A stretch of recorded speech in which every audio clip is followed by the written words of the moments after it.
कार्यक्रम में आप सभी का बहुत बहुत स्वागत है श्रोताओं। आज एक खास विषय पर हम बात करने वाले हैं। श्रोताओं, आज कुछ ऐसी चीज़ें हम आपको बताएंगे जिनको जानकर आपको गर्व होगा। श्रोताओं, आज हम बात करेंगे भारत के ऐसे 5 आविष्कार जो दुनिया को भारत ने दिए। अगर भारत नहीं देता तो शायद ये दुनिया इतनी खूबसूरत नहीं होती। तो आइए जानते हैं कि ऐसे कौन से 5 आविष्कार हैं। श्रोताओं, पहला आविष्कार है वो है ज़ीरो का। कल्पना कीजिए अगर दुनिया शून्य के बिना चलती तो कैसे होता। आपको पता है, इस मोबाइल को नहीं चला पाते जिसमें आप हमारी वीडियो देख रहे हैं। जी हाँ, ना आपका कंप्यूटर होता, ना बैंक होता, ना इंटरनेट होता। आज हम जितनी भी आधुनिक चीज़ों का इस्तेमाल कर पा रहे हैं उनके पीछे श्रोताओं कहीं ना कहीं शून्य की भूमिका है। देखो, शून्य केवल एक संख्या नहीं है बल्कि एक मानव इतिहास का सबसे बड़ा गणितीय आविष्कार भी माना जाता है। श्रोताओं, लगभग 1500 वर्ष पहले भारत के महान गणितज्ञ आर्यभट्ट ने गणित को एक नई दिशा दी और बाद में ब्रह्मगुप्त ने शून्य के नियमों को व्यवस्थित रूप से समझाया। अब ज़रा सोचिए, 100, 1000, 10,000 या 1,00,000 अगर हम इनमें से शून्य हटा दें तो क्या बचता है? यही तो शून्य की ताकत है। इसके अलावा श्रोताओं, जो शून्य होता है वो कैसे काम करता है? सोचिए, कंप्यूटर केवल शून्य और एक भाषा को ही समझता है। डिजिटल दुनिया पर इसे बाइनरी सिस्टम कहते हैं। बैंकिंग, एटीएम, मोबाइल, इंटरनेट सब शून्य के कारण ही संभव है। अगर आपको आज एक दिन बिना मोबाइल और इंटरनेट के मिले तो श्रोताओं कैसे रहेंगे, ज़रा बताइएगा। दूसरा हमारा जो एक आविष्कार है वो है दशमलव प्रणाली।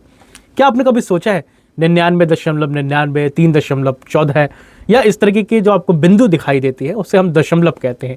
आपको बता दें, आज पूरी दुनिया रुपए, डॉलर, किलोमीटर, मीटर, वैज्ञानिक गणना सब में दशमलव प्रणाली का उपयोग करती है। इस प्रणाली का विकास भी भारत से ही शुरू हुआ। इसी वजह से बड़े बड़े वैज्ञानिक और इंजीनियर आज भी इससे सटीक गणना कर पाते हैं।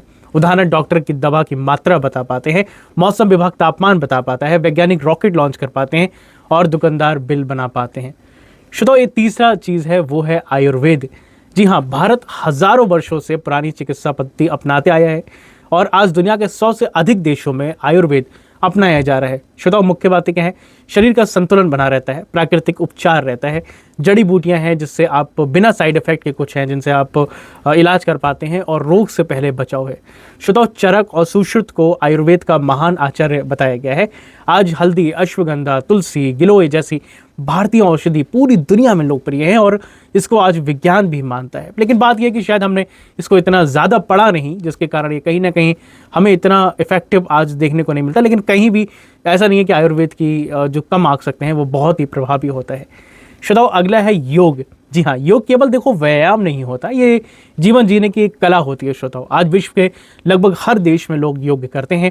21 जून को पूरी दुनिया अंतर्राष्ट्रीय योग दिवस मनाती है।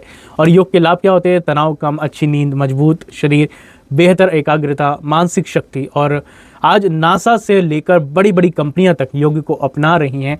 और श्रोताओं, ये भी दुनिया को भारत ने ही दिया। अगला और हमारा 5वां जो आविष्कार है वो है शतरंज। क्या आप जानते हैं चेस की शुरुआत भी भारत से ही हुई थी? प्राचीन भारत में इसे चतुरंग कहा जाता था, बाद में ये फारस पहुंचा, फिर यूरोप और आज पूरी दुनिया इसे खेलती है।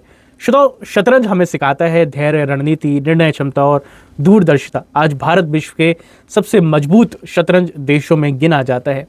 तो आज हमने जाना कि भारत ने दुनिया को केवल संस्कृति ही नहीं दी बल्कि ऐसे महान आविष्कार भी दिए जिनके बिना आधुनिक जीवन की कल्पना करना बड़ा ही कठिन होता है। आज के 5 आविष्कार हमने जाने, शून्य, दशमलव प्रणाली, आयुर्वेद, योग, शतरंज। इन 5 ने मानव सभ्यता को नई दिशा दी और आज भी पूरी दुनिया इनका लाभ उठा रही है। इसी संदेश के साथ आपसे विदा लेते हैं। यूं ही हम आपके लिए अपडेट लाते रहेंगे। सुनते रहिए रेडियो श्रीदेव 88.4 में।